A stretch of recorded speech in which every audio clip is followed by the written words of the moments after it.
just wanna speak the name of Jesus.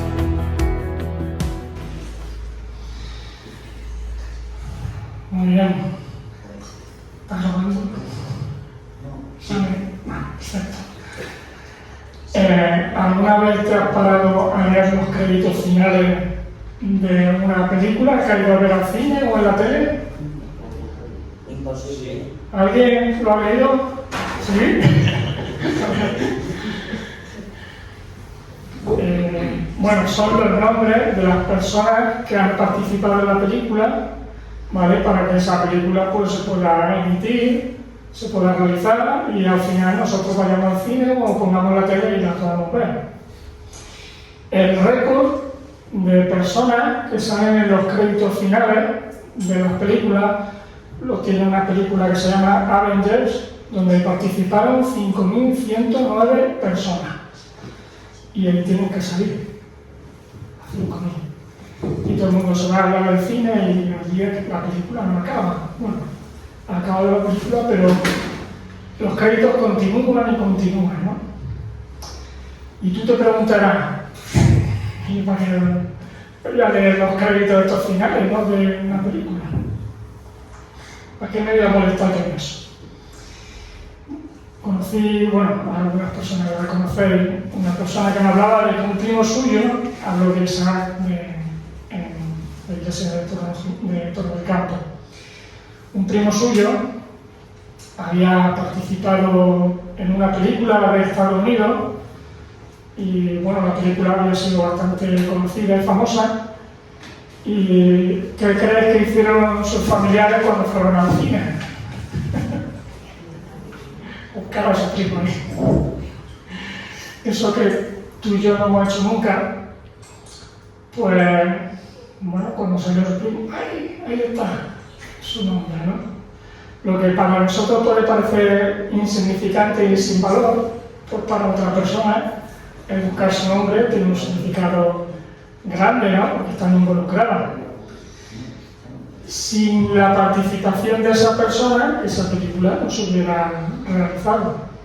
Lo mismo que Avengers, 5.109 personas, y si una de ellas no participa, no tiene película, ¿no? Por lo tanto, el trabajo de una persona para producir una película es importante, ¿vale? Bueno, esto me sirve a mí un poco para enlazar el texto de esta mañana, ¿no? Hoy vamos a ver los créditos iniciales, no los finales, los iniciales. Una serie de nombres del comienzo del pueblo de Dios. Ya están sus nombres y vamos a ver qué importancia y qué aplicaciones puede tener el que Dios en su palabra se haya empeñado en decir: ahí quiero que estén el nombre de estas 70 personas.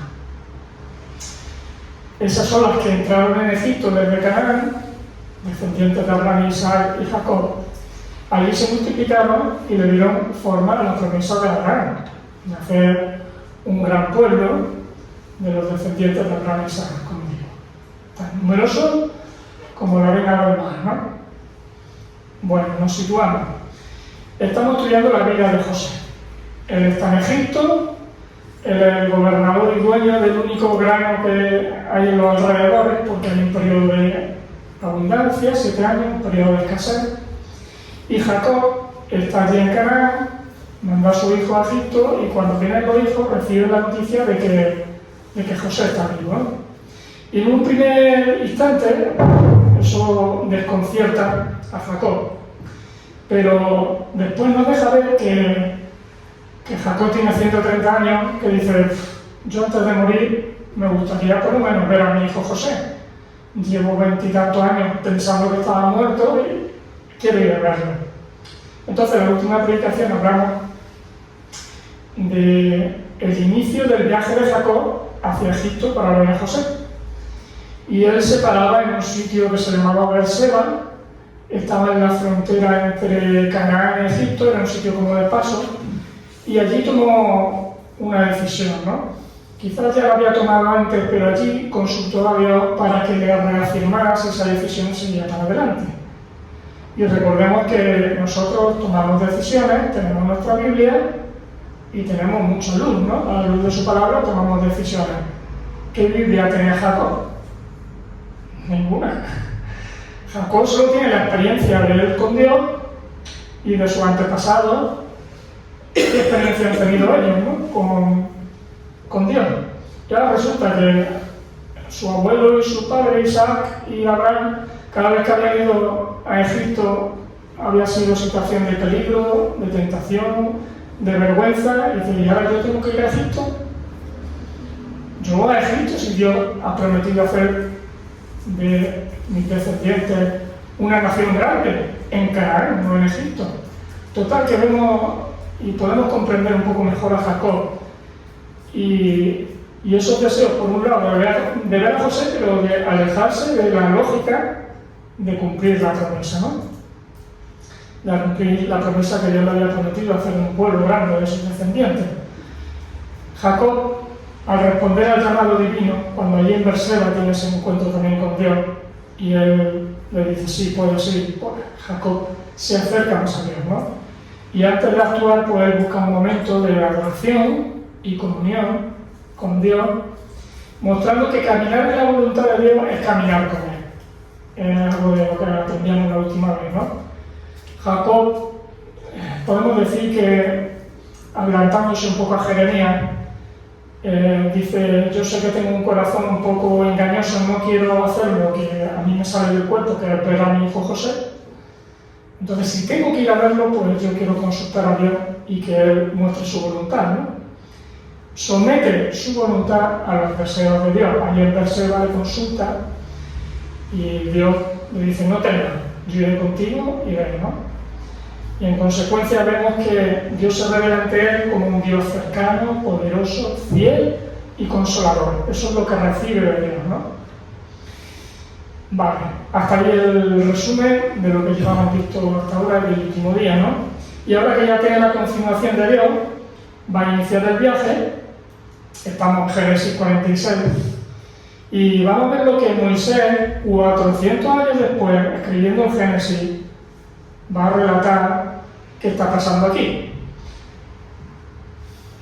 ¿Qué está pasando en ese viaje y por qué registra a las personas que vamos a ver a continuación, ¿no?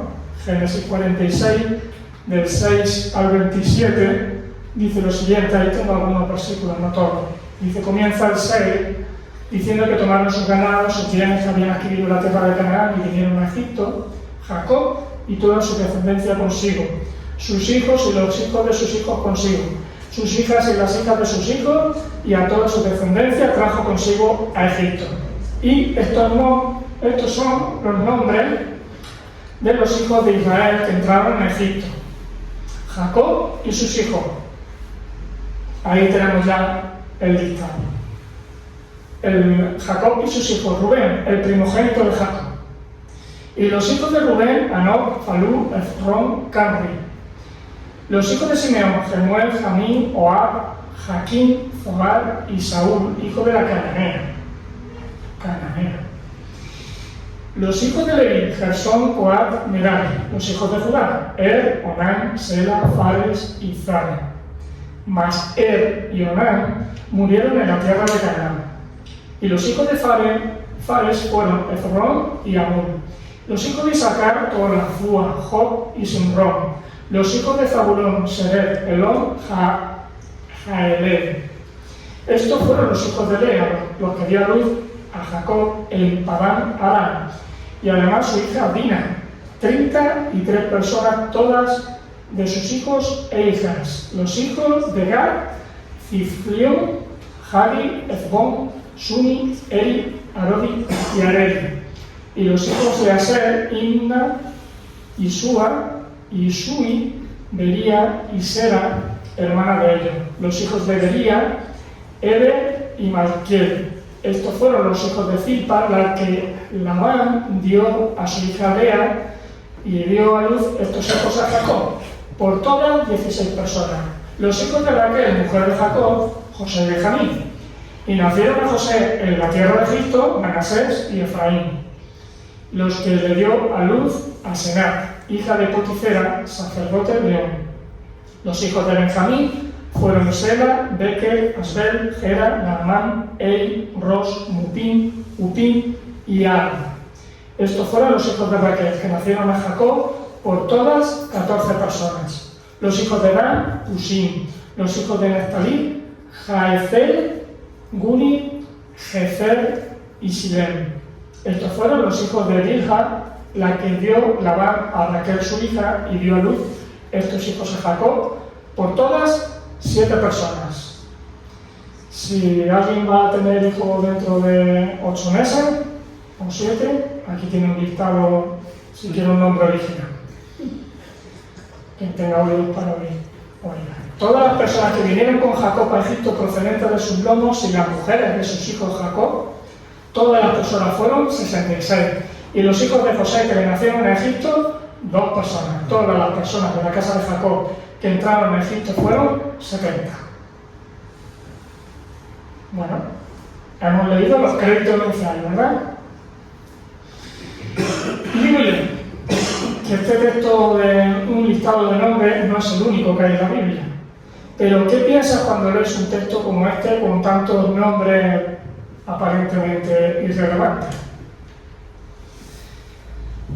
Yo soy de los que, esta enseñanza yo ya la aprendí hace un tiempo, ¿no? Pero era de los que cuando llegaba a un texto así, pues pasaba de largo al siguiente capítulo.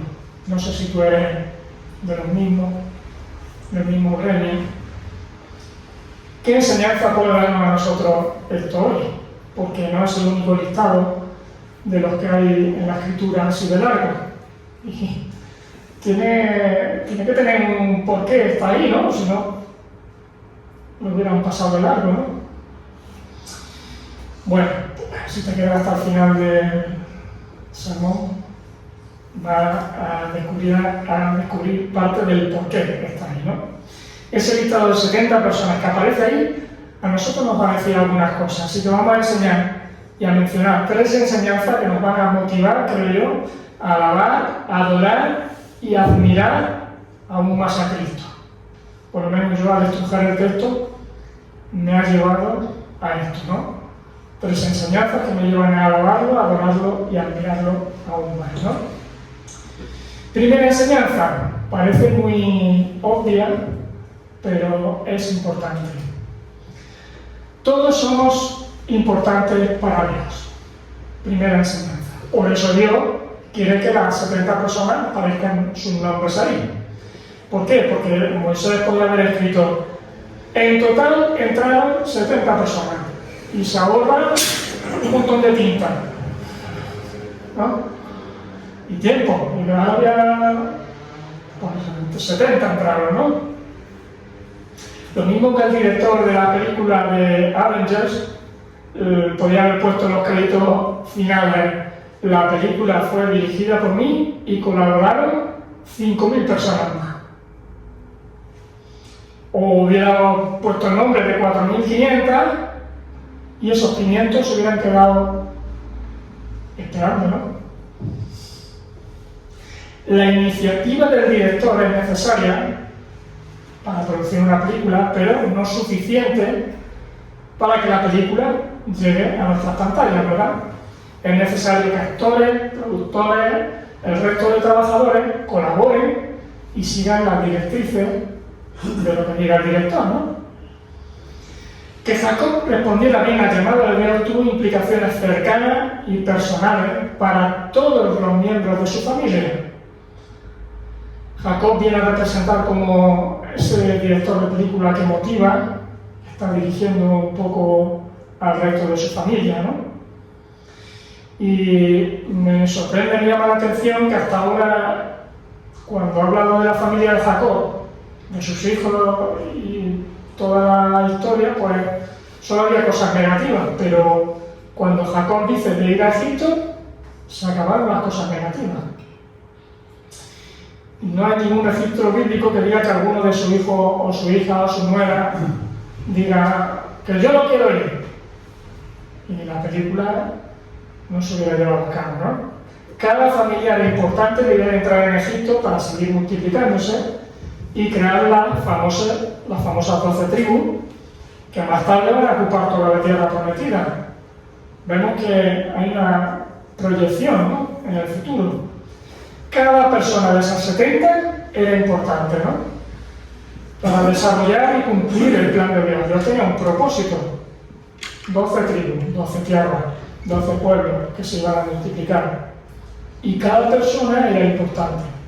Tú y yo somos importantes para que Dios trabaje en nosotros, porque Dios quiere hacer planes con nosotros. Y a lo mejor nosotros ahora mismo tenemos un periodo que decimos, pues yo qué sé qué va a hacer Dios conmigo. Pero Dios tiene planes y propósitos, porque no es un número más, como en una fábrica. Yo fui 25 años, en 1625, en Bastos, ¿no?, en Madrid. Era un número, siempre era un número. No somos un número más para Dios, ¿no? Esa persona que nos contaba que su primo había participado de esa película, pues te das cuenta, oye, que mi primo ha participado en una película de Hollywood, ¿no? Se sentía de alguna manera orgullosa y partícipe del trabajo de su primo. Y a mí pensar en eso y recordarlo me hizo preguntarme si yo como cristiano vivo como este amigo con su primo, orgulloso de lo que Jesús hizo por mí. A mí me ha llevado a meditar en eso, ¿no? Y el que Cristo, también se describe como nuestro hermano mayor, participó en el acto más asombroso y extraordinario que jamás ningún hombre haya hecho por todos los demás. Esto es así. Puedes buscar en la Wikipedia, en internet, lo que tú quieras, pero el acto más asombroso y extraordinario que una persona ha hecho por el resto es el de Jesús muriendo por cada uno de nosotros. Él dejó su gloria, recordemos, su posición en los cielos, se hizo como nosotros. ¿Para qué? Para entregar su vida, dejándose clavar en una cruz por mi vergüenza, por mis pecados y por mi miseria, y sin merecerlo, sin yo merecerlo. Y si no lo hubiera hecho, yo hoy tendría un pase garantizado, un billete de por vida fuera de la presencia de Dios por la eternidad. Pero ahora me ha dado otro billete diferente, un pase especial para pasar la eternidad con Él. Él quiso pagar ese precio y el tener ese billete en la mano, simbólicamente, pues ante su Padre garantiza que tengo un lugar en el cielo para Él, que tú tienes un lugar en el cielo para Él, que tú puedes tener un lugar en el cielo para Él. Él escribió mi nombre en el libro de la vida. ¿No es esto importante? Cristo, el Rey del Universo, se dejó clavar en una cruz por mí, escribe mi nombre en el libro de la vida, y ahí hay otros nombres, pero realmente mi nombre es el que yo busco y eso es importante, ¿verdad? ¿Para qué? Para tener el privilegio de disfrutar en el cielo una eternidad con Él. Mi nombre es importante, tu nombre es muy importante. ¿Qué es esta vida? Un periodo breve de tiempo comparado con la eternidad, ¿verdad? Es importante que tu nombre esté allí. No somos un figurante más que pasa desapercibido. Jesús murió por mí y por ti, por el resto de la humanidad. Él es el héroe y el protagonista, y nosotros los beneficiados. Al tener esos nombres, nuestros nombres escritos en un libro que allí no tiene acceso a nadie, ni Satanás, que es el dueño de este mundo, el príncipe que manda en este mundo, con todo el poder que tiene poder para coger ese libro y borrar ese nombre. No lo tiene, ¿no? Nadie lo puede manipular, ese libro, nadie lo puede borrar. Y digo yo, todos somos importantes para Dios. Nuestros nombres están escritos. Él murió por nosotros. ¿No te hace sentirte agradecido todo esto? ¿No te empujas a adorarlo y a alabarlo aquí en la tierra? Con más razón. ¿No te hace sentir también especial y amado? Todos somos importantes para Dios. La segunda cosa que aprendía es que Dios cumple sus promesas. Dios dijo que haría de los descendientes de Abraham una nación grande, y lo va a cumplir. Si Él lo ha dicho, lo va a cumplir. Y aunque parezca que está haciendo todo lo contrario, Dios siempre cumple sus promesas. Ahí entraron 66 personas a Egipto, los hijos de José eran 2, ya tenemos 68, más José, más Jacob, ahí ya tenemos un grupo de 70 personas, ¿no? Y aunque parezca contradictorio, como decía al principio, viajar a Egipto, ya que se están alejando de la tierra prometida, en medio de una sociedad pagana podían ser diluidos como el café en un vaso de leche. Incluso podían ser torturados y asesinados, porque esa sociedad pagana podía hacer lo que le diera la gana, la número uno en aquellos tiempos, ¿no? Dios va a proteger a cada uno de ellos, los va a preservar, los va a cuidar y los hará volver de nuevo. De lo poco que Jacob sabía de Dios era por sus antepasados. ¿Qué sabía de su abuelo Abraham? Abraham tuvo que confiar ciegamente en Dios, aunque pareciera que estaba mandando algo súper contradictorio, como sacrificar a su único hijo, el que le había dado en su vejez, después de un montón de años. Dice, sacrifícalo allí. Cogió la voz de Dios y lo obedeció, aunque parecía totalmente contradictorio. Y ahí Dios lo puso como un ejemplo de fe, ¿verdad? Aquí está la prueba, aquí está la obediencia, tú eliges, Abraham. Él eligió ciegamente creer en Dios, ¿no? Y ahora Dios manda a Jacob entrar a Egipto y abandonar la tierra que Dios le iba a dar a sus descendientes, y Jacob emprende el camino. Bueno, algo aprendió de su abuelo Abraham, ¿no? Que confió ciegamente en que Dios le iba a dar una descendencia. Y ahora Jacob dice, bueno, Dios me ha mandado allí, tengo dos opciones, o obedecer mi lógica o obedecer la lógica y las palabras de Dios, ¿no? Y allí se fue, ¿no? Jacob emprende el camino, no se pone a luchar con Dios, que fue lo último que hizo años atrás en Betel, con el sueño aquel de la escalera. Eso fue lo último que hizo en su encuentro con Dios, luchar con Él. Ahora ya no lucha, ahora se somete a su voluntad. Y es que Dios trata de cambiarnos por dentro antes de cambiar las circunstancias que nos rodean. Que ya es así. Que normalmente nosotros le pedimos, Señor, que mejore esto, y Él quiere verlo ya. Y bueno, yo voy a tratar de cambiarte primero a ti, y luego lo otro, ya verás que va a resultar mejor de lo que tú pensabas, ¿no? Y es cierto que Dios podía haber enviado maná, por ejemplo, allí en Canaán hay hambre, y Dios podía haber hecho llover maná del cielo, o codornices, o cualquier otro plato. Lo hizo después, no lo iba a poder hacer en ese momento, no. Decidió otro tipo de plan, ¿no? Para hacer mucho más evidente que ante el mundo que ese pueblo menospreciado era un pueblo menospreciado, así lo veían los egipcios a ellos, que eran pastores hebreos, era el pueblo que Él había elegido para dar a conocer su gloria y su nombre. No sé cómo te pueden ver a ti en tu entorno laboral o de amigos o lo que sea, ¿no? No sé si te van a ver como, eso todavía cree Dios, un iluminado. No, Dios te dio a ti el privilegio de representarle a Él, ¿no? Para dar a conocer su gloria. Y es que Dios tiene promesas para nosotros que va a cumplir. Y tenemos toda la palabra de Dios para ver un montón de promesas, ¿verdad? Aunque parezca aparentemente contradictorio, que nos guía a caminos que van en contra de nuestra lógica, si están ahí en su palabra son por algo, ¿verdad? A nosotros que nos toca. Cuando sabemos lo que tenemos que hacer, el Señor de alguna manera nos pone a prueba nuestra fe a través de la obediencia, ¿no?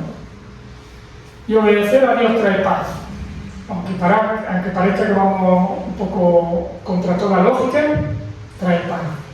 Y cada miembro de la familia, cuando se menciona aquí que eran pueblo muy rebelde que hacía lo que le daba la gana, que engañaba a su padre Jacob, todos los hijos lo engañaron. Aquí no vemos nada de eso, no vemos que se rebelaran en contra de Jacob, sino que eligieron obedecer las instrucciones de Jacob. Y Jacob allí que va con su familia. Eso nos enseña también a nosotros que nuestra obediencia, el ejemplo en este caso de Jacob, tuvo repercusiones familiares en su hijo. Nuestra obediencia también es luz hacia aquellos que nos rodean. Sean nuestros hijos, sean nuestros hermanos, sean nuestros familiares, sean nuestros amigos. Toda obediencia siempre tiene repercusiones cercanas, ¿no? Dice Deuteronomio 5:33, andad en todo el camino que el Señor vuestro Dios os ha mandado para que viváis, os vaya bien y prolonguéis vuestros días en la tierra que habéis de poseer. Por lo tanto, meditar en todo esto, ¿no? ¿No te impulsa también esto en alabar a Dios porque sus pensamientos y sus caminos son inescrutables? Es decir, ¿quién los puede descifrar? Muchas veces vemos los resultados de los beneficios de elegir la voluntad de Dios, los vemos a largo plazo, ¿no? Cuando miramos para atrás, pero en el momento decimos, sus planes para mí son inescrutables. Pero pensar en el pasado nos motiva a obedecer en el presente y en el futuro. ¿No te lleva ese pensamiento también a descansar y a vivir alejado de esa ansiedad que a veces te produce este mundo? El futuro incierto. Por lo menos a mí me llevaba a preguntarme eso, ¿no? Y alabar a Dios por eso. Tercera enseñanza. Dios olvida nuestro pasado para hacer de nosotros personas nuevas. Que Jacob respondiera al llamado de Dios impactó, como digo, en cada miembro de su familia. Jacob no es el único que cambió y se acercó más a Dios al obedecerle. Recordemos que Jacob, ¿cómo se le conocía? Jacob, el engañador, el usurpador. Si ya nació cogiendo al hermano del tobillo, era un manipulador. ¿Recordáis su vida, cómo trataba de manipular? El manipulador fue manipulado por su suegro, pero Dios llegó a cambiarlo. Y de tal forma que dijo, Jacob ya no, el manipulador no, ahora es y serás Israel. Tu nombre ya no será Jacob, sino Israel, porque has luchado con Dios y con los hombres y has vencido. El cambio de nombre simboliza siempre un cambio de identidad. Jacob, olvídate del engañador, ahora eres Israel. Jacob, como vemos, recibe una bendición basada en gracia, no en el engaño como en el pasado. Anteriormente él manipulaba y creía que le iba bien, algunas cosas las conseguía. Ahora dice Dios, no, a partir de ahora vas a progresar pero no engañando. Lo voy a hacer por gracia, porque no te lo mereces. Y Jacob no es el único que aquí es cambiado. Hasta el capítulo 46, como hemos reseñado anteriormente, la familia de Jacob parece que está marcada por una serie de acontecimientos. ¿Qué acontecimientos son? Engaños, rivalidades y violencia. Pero a partir de este capítulo 46 vemos que hay una transformación colectiva. Recordemos que la familia de Jacob repitió el patrón de engaño y rivalidad que comenzó con él. Por ejemplo, cuando Jacob engaña a Saúl, su hermano, sus esposas, que eran Lea y Raquel, empezaron a rivalizar entre ellas y por consiguiente sus hijos van a crecer en un ambiente de celo y de favoritismo, ¿no? Más tarde, en Génesis 34, dos de los hermanos, de los hijos de Jacob, dos de los hermanos que eran Simeón y Leví, es un capítulo que yo empecé en el 37, esto es del 34, pero llegaron a asesinar a ciudadanos de una ciudad que se llama Siquem y lo hicieron en venganza de la deshonra de su hermana Dina. O sea, se tomaron la justicia por su mano. Otro que cayó en un pecado sexual, también no hemos saltado ese capítulo porque no hablaba de José, en Génesis 39, fue Judá. Judá se acostó con su nuera Tamar. Y ahora, todos esos años, todos esos capítulos, desde el 37 al 45, en todos esos capítulos, todos los hermanos se ponen de acuerdo en ocultar a su padre Jacob la verdad de lo que habían hecho con su hermano José. ¿Recordáis? Su túnica, la manchan de sangre, se la ponen al padre y dice, y el padre se echa a llorar como diciendo, un león se la ha comido. Y él en vez de decir, no papá, un león no, que se lo han llevado. Se callan y manipulan a su padre Jacob. ¿Vale? El manipulador recibe manipulaciones. El manipulador contagia manipulaciones. Todo esto, como digo, y quiero reseñar hasta el capítulo 46. Los pecados fueron graves y numerosos, pero como hemos estudiado durante varios capítulos atrás, Dios interviene en José a través de la vida de José para llevar a esos hermanos al arrepentimiento, antes de salvarlos de morir de hambre. Como digo, Dios normalmente no nos cambia las circunstancias, sino nos cambia primero a nosotros para cambiar después las circunstancias. No es al revés, ¿no? Y Génesis 46 marca un punto de inflexión, que es un cambio. Ahora, Jacob, llamado Israel, desciende a Egipto con toda su familia, y Dios le habla en sueño en Berseba y le dice, no temas descender a Egipto, que allí haré de ti una nación grande. Génesis 46, 3.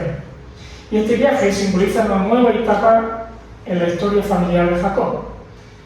De una familia disfuncional a un pueblo en formación.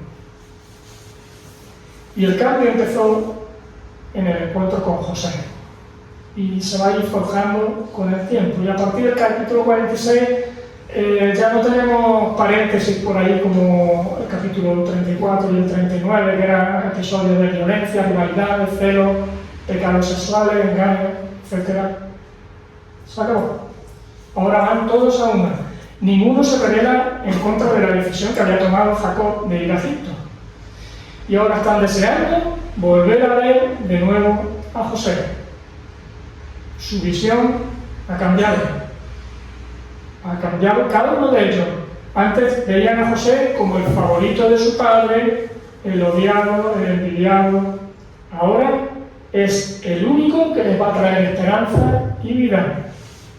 Curioso, ¿verdad? Cómo ven los hermanos de José a su hermano ahora. El único que puede traerle esperanza y vida. Qué paralelismo, ¿no? Porque la gente de aquí fuera llega a lo mejor Semana Santa o empieza a ver a las carrozas estas, a un Jesús crucificado, y están viéndolo. Qué diferente es verlo desde el ángulo, con la visión de las gafas que nos pone el Señor, de que ese mismo crucificado no es alguien ajeno que pasa por ahí, es alguien que murió por mí, ¿no? La vista, lo que vemos es lo mismo, pero lo que percibimos, eso ya cambia. Dios es el único que puede cambiarnos. Y un encuentro genuino con Jesús pues trae, lo primero, un reconocimiento de mi miseria y mis maldades. Eso fue el inicio del cambio de los hermanos de José. Hasta que no reconocieron su maldad, pues José siguió diciendo que me habéis robado la copa, que me habéis robado el dinero. De alguna manera también José estaba manipulando esa situación para que ellos reconocieran su maldad. Así que digo, en un encuentro genuino con Jesús, lo primero que trae es un reconocimiento de cómo soy yo por dentro. Y yo no soy ningún lingote de oro, inmaculado. Al contrario. Tengo miseria y maldad. Y Dios se toma su tiempo en cada uno de nosotros para trabajar de manera personal. Como vemos, sus hermanos no son los mismos al entrar a Egipto, porque para Dios no es importante el pasado, el currículum de su familia era asqueroso, violencia, pecados sexuales, etc., ¿no? No es importante para Dios el pasado, es el presente y el futuro. Cuando tú te reconoces realmente lo que has hecho delante de Dios, lo importante para Él es el presente y el futuro. Y eso es algo que le costó, por ejemplo, asimilar mucho a los grupos religiosos de la época de Jesús, ¿no? Cuando, por ejemplo, algo que yo aprendía mucho, es que cuando Mateo empieza a escribir su evangelio, no sé si recordáis que Mateo empieza con otro listado de nombres. Un listado de los antepasados de Jesús, que son nombrados uno a uno hasta llegar a él, ¿no? Y me llama la atención una cosa. Dentro del contexto judío, la genealogía era una especie de currículum familiar. ¿Qué quiero decir? Pues si tú tenías descendientes, bueno, en este caso, bueno, depende de cómo pudiera enfocarlo Jacob. Podía enfocarlo, oye, mi abuelo era Abraham, el Dios de Israel lo ha elegido a él, ¿vale? Otra cosa es que cada uno de ellos tenía pequeñas fallas, ¿no? Ahí dijo, bueno, que mi esposa, que es mi hermana, ¿no? Eso también lo dijo Abraham, ¿no? Pero bueno, la genealogía, lo que yo quiero que entendamos, para un judío, para nosotros hoy, no sé, para un youtuber, tener millones de seguidores es un estatus social. Para una modelo, tener un cuerpo perfecto es un estatus social. Para el dueño de Mercadona, tener X millones, ser el número no sé qué más rico del mundo, es un contexto social admirable, ¿no?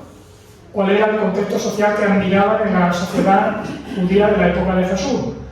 Un currículum familiar, el bueno, mira mis antepasados, tal, ¿no?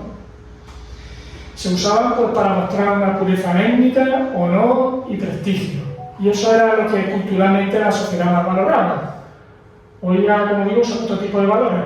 Y los escritores, igual que hoy mentimos en el currículum, lo manipulamos un poco a nuestro antojo, omitimos ciertas partes en el currículum, exageramos otras partes.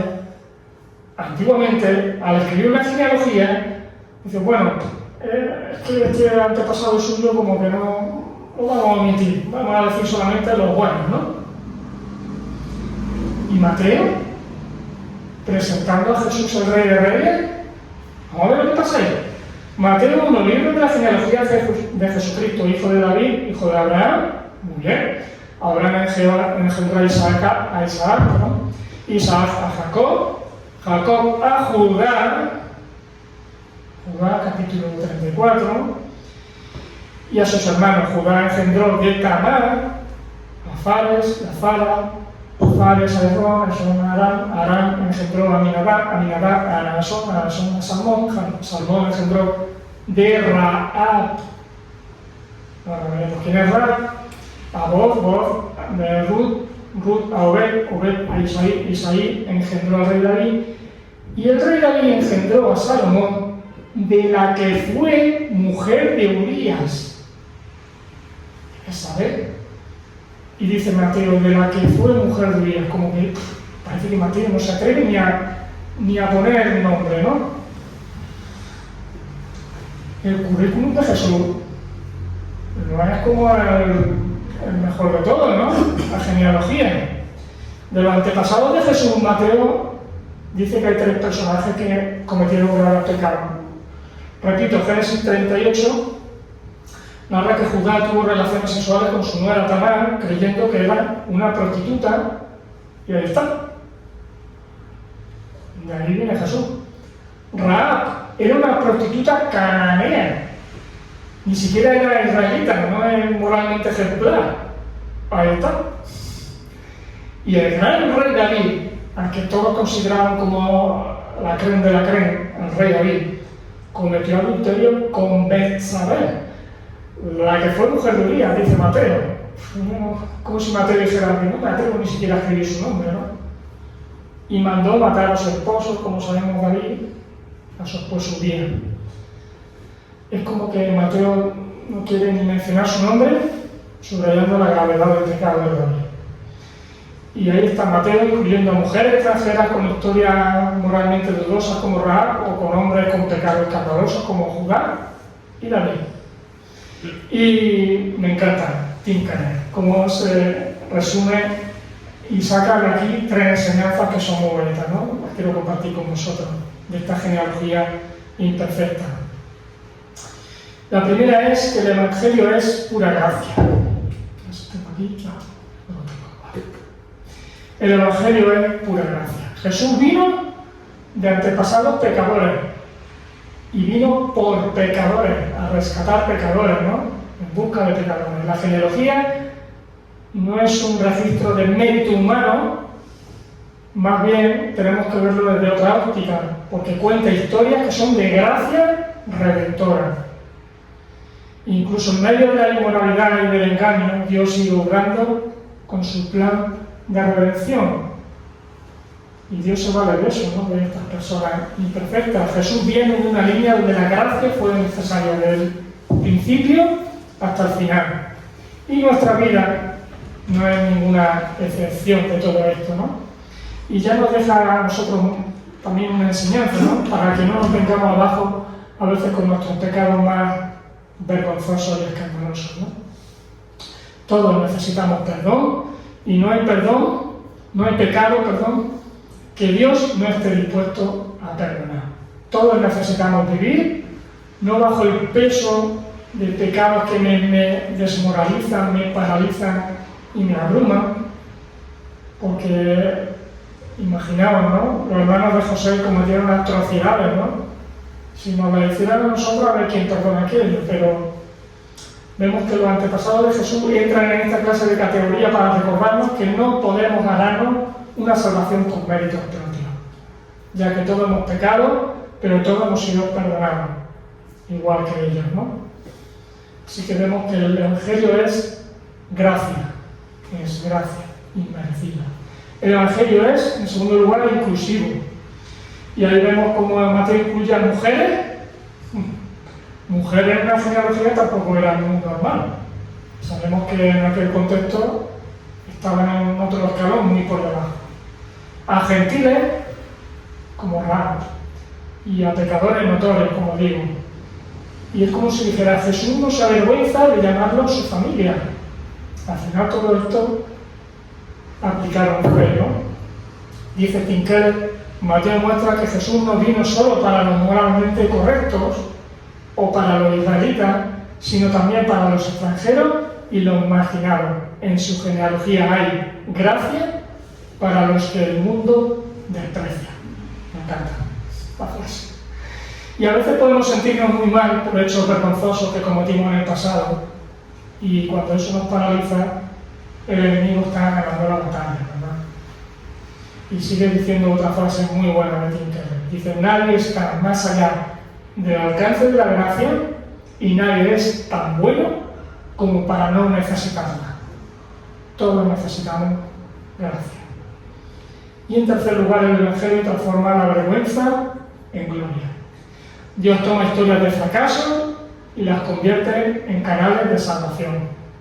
Mateo nos cuenta y nos recuerda que el gran rey David necesitaba tanta gracia como cualquier otro.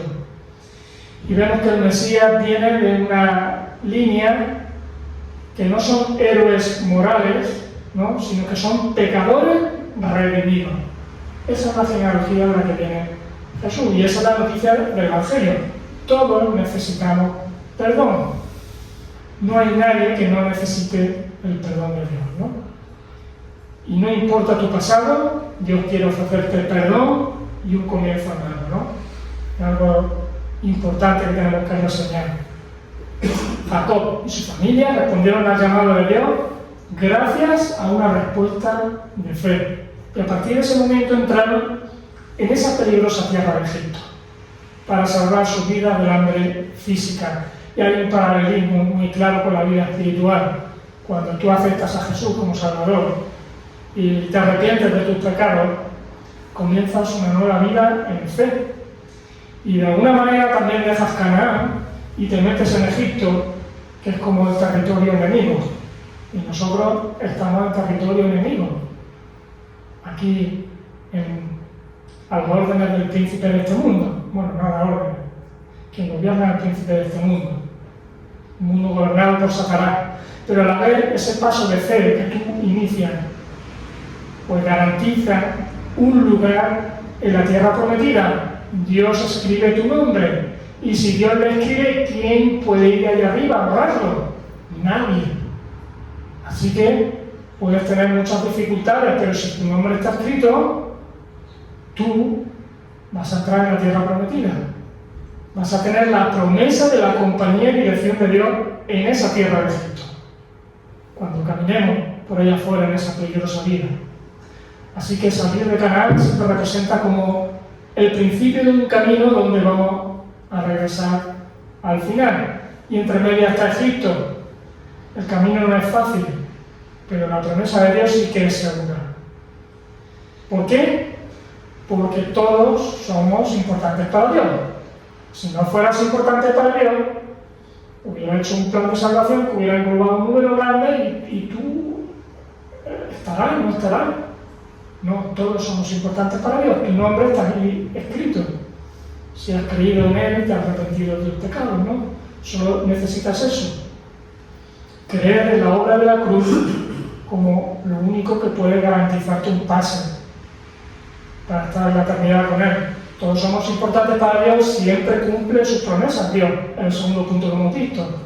Sus promesas están escritas, tenemos ese privilegio de tenerlas, y ver cómo Dios obra en personajes en el pasado, ver cómo trabajó conmigo en el pasado, me alienta para vivir el presente y el futuro.